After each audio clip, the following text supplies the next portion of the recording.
Kurt Vincent with the Bladen Journal. Welcome to the Saturday Show. My guest today is Bladen Community College President William Findt. Welcome. Thank you. Glad to be here, Kurt. Glad to be with you here. Appreciate the you. The Bladen Journal. Thank you. It's been about a year or so since you were with us last. Tell us about some of the things that have been going on campus. Well, thank you. We have spent the last year preparing ourselves for Southern Association reaffirmation of our accreditation, which doesn't sound like a big project, but Southern Association, which covers the 11 southern states, is following directives from the federal government, if that makes sense, from the Department of Education, and a lot of mandates. So right now we have prepared and just finished, in fact, the last 2 weeks, responses to 110 standards that we're required to follow. And some as innocuous as you have a president who manages the campus, you have a board of trustees that sets policy, some of those that are easy to answer.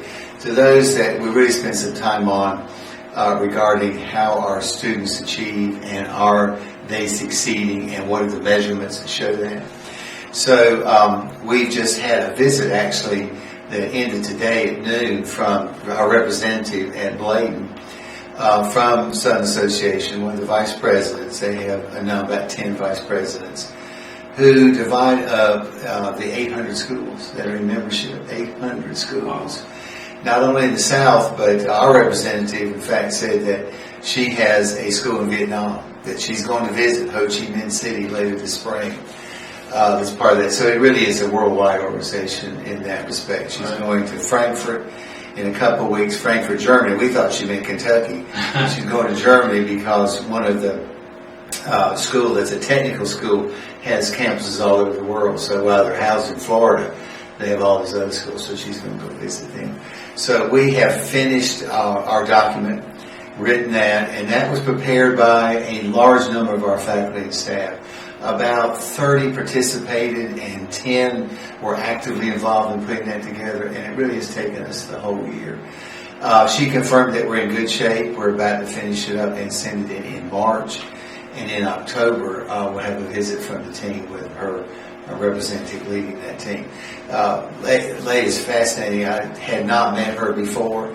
She'd been president of one of the Atlanta community colleges and retired and enjoyed felt like she still had a lot to give, so joined the Southern Association. She not only has us, she has Duke University to visit, UNC Wilmington, Cape Fear Community College, so a large number of schools. So we've really devoted a lot of time to that, which you have to do to prepare to keep your accreditation, which means we keep our funding going, right, which is always a good thing. Yes, yeah. It's amazing how global everything has become, including and especially education, I would imagine. Yeah, absolutely. Yeah. Now, recently you spoke before the Bladen County Board of Commissioners, and tell us what your message was for them. Well, I had several messages. One was Southern Association and tell them about that and our work there, and as part of that, the major part, because we're supposed to have everything ready. All of our standards, we have to say that we're performing adequately and doing those properly. So that's pretty much a given. By the time the visit comes in October, you have those down. What they'll come in and view us in October is what we're doing to increase student learning. So we've come up with a quality enhancement plan, is what it's called, and ours is critical thinking. So I'm going to give you what I gave the commissioners, something that we give these to all the students, a band, says think smarter. So we're developing that. We send that into the folks in Atlanta in August, and it is a plan that we put together that shows that our students actually are achieving. Our faculty developed this. That's the process. And they felt like for all of our programs, for students to think and problem solve, will solve a great deal of problems going further with their education and their life. And so I presented that to the commissioners, as well as talked about enrollment. Our enrollment at the college hit a high 2 falls ago, so that'd be 2009 with 1,800 students. So this spring we have now leveled off and we're 1,500. So we're back, I would say, in normal times where a number of students came who were unemployed and were seeking some job skills and had some benefits that they could use at the college to now more realistically 1,800. I don't know how we got everybody in seats on campus. So, Right. 1,500 is more normal. So I gave that, and then I also talked about funding because I realized recently that our local funding per FTE is the smallest in our system of 58 community college, and made an appeal that they help us increase that, and they have been generous. I think in this past year, for instance, in addition to the regular allocation that we get, they gave us an additional 100,000, 10,000 to use on campus, and 90,000 to use for a renovation project. I like the setup in North Carolina, the community college salaries and staffing supported by the state, but the maintenance of the campus, the telephones, the electrical bills, all that, that encompasses the day-to-day on campus or the buildings, is supported by the local county. And that's true for all 58 community colleges. So I was appealing to them to help us as we prepare for this visit in October to go forth and show that we have increased our funding. And they've been very supportive in that, as I said, this past year with some additional funding. Now, you said that you're at the low end of the 58 campuses. Has that been consistently like that, or is that something that just the others have just gone past you? It has been since I've been here in August of 2008, and part of that is because we've grown.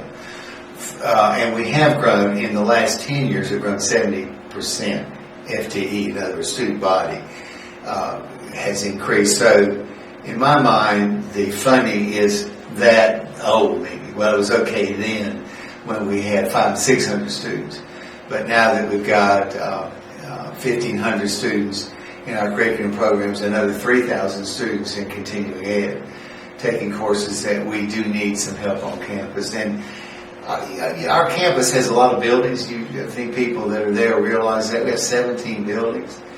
And so it's a lot to maintain when you're trying to keep buildings up to date with these hundreds of students using them. So we're asking for help with capital improvement. Right. Yeah. Now, if I recall the numbers correctly, your budget is something around $10.2 million, and you receive just, I guess, slightly under $800,000 from the county. Yes. Where would you like to see that number go to? Well, somewhere around $1 million would be helpful. I looked at that, kind of like what you're saying, what other schools have, and it's often 10%, 11, 12% of the total budget from the county to support things like, for instance, our maintenance salaries are supported by local government. We added a library, as you know, 2 years ago now, and 43,000 square feet. So, and we haven't been able to add staffing for that. So I've told the folks over there, I said, well, you're going to have to do the maintenance. And fortunately, they're good spirited, and they've done that. It's worked okay. Right. Now, I guess on the surface, it sounds like we're talking about non-educational things, but all of those things are connected so that it makes the experience for the students that much better. Well, that's a good point. I think what you said is, and I told the commissioners, we want the campus to look in very good shape, to represent the county well. When we have people come from all over the county here to the school, we want it to look as best we can maintain it. And for us to do that, we need resources to be able to do that. That makes sense. Now, between the economy and the influx of students that you've had over the last couple of years, BCC faces some ongoing challenges. Obviously, funding is one. Are there others that you are also facing along the way? I would say being able to meet the demand of training and keeping our courses current for what the training needs are. And we continue to do that. We do have, for all of our programs, advisory committees who meet at least twice a year, and we hope they call us more than that, who we bring together to say, and these are people who work in the field. For instance, in our welding program, there is an advisory committee for that program and our industrial maintenance. So folks who work in that area, in this community, we bring together, what is it that you're doing that we need to do in our instruction? In my mind, as you said, we talk about things that are not educational, but the educational side, keeping up with what's current is what we really have to pay attention to. I think we're fortunate at Bladen because we have very good people who deal with technology. Let me give you an instance. We found toward the end of last year we had equipment money, and faculty came and said, iPads are really something we could use. Well, I knew what an iPad was at that time, but I hadn't used it and I hadn't had one. So we said, we reviewed that, and we were able to get all of our faculty iPads. And I thought, that's really something, because they were several $100s, as you know, each. But faculty use that to put their course content on their course lectures, and then are able to come to the classroom and download that and use that right in the classroom, right, which is more modern than what we've had in the past. So all the classrooms now have projection systems where they link with the iPad. President of the community college nearby emailed me and says, where do we get iPads for all of our administrators? I thought, I didn't answer the person back, but I want to say, we got them for all of our faculty. That's where it really needs to be, where faculty can use something that helps them with their instruction. Right, that's great. So keep up with computer costs and so on. We just had before I came, I was in a meeting with our computer network system is changing. We've got to change to that, and that will certainly cost something. But again, that's state supported. One thing I pointed out in my conversation with the commissioners on Monday was that we just received our financial audit from the state auditor's office, and in that they talk about the increase in students and what that's equated to. They outline what that's equated to in state dollars, and it's almost $1 billion. So that's money that we are able to use for equipment and pieces, expensive equipment in some of our technical programs. Right, that's great. Now, going forward, what are some of the important dates to keep in mind for those who may want to attend BCC this year? Well, thank you, Kurt. We are in the midst of our spring semester. In the next month, March, we'll be certainly putting together our schedules for summer and fall. We do a small summer schedule and offer those programs that people can take remedial education courses and some of the basic courses in history, English, math that students can come and take so they're prepared for the next year.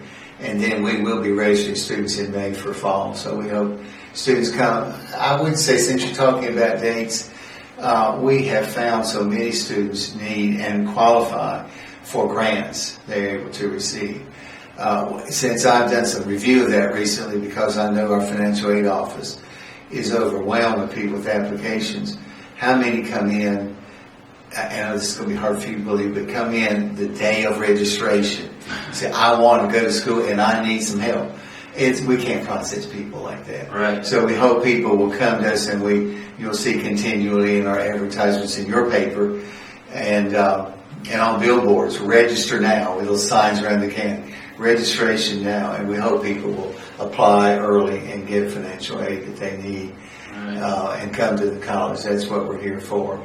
Kurt, since I've been here, I continue to say our faculty and staff are so dedicated to the teaching and work here, and it's a refreshing place to work, and I really enjoy it. Well, we've certainly enjoyed a wonderful relationship with the folks there at BCC, Jack McDuffie, and of course some others. So that's really been helpful. They've been very cooperative. So we certainly hope that continues. Thank you. Thank you very much. Thanks for your help. I appreciate you stopping by. I appreciate sir. this. Those I work with probably don't think I need this every once in a while. But I appreciate you stopping by, and hopefully we can get you back here before another year goes by. Yes, sir. Good to see you. All right. Thanks. Thank you all for joining us on Saturday show. You all have a good week.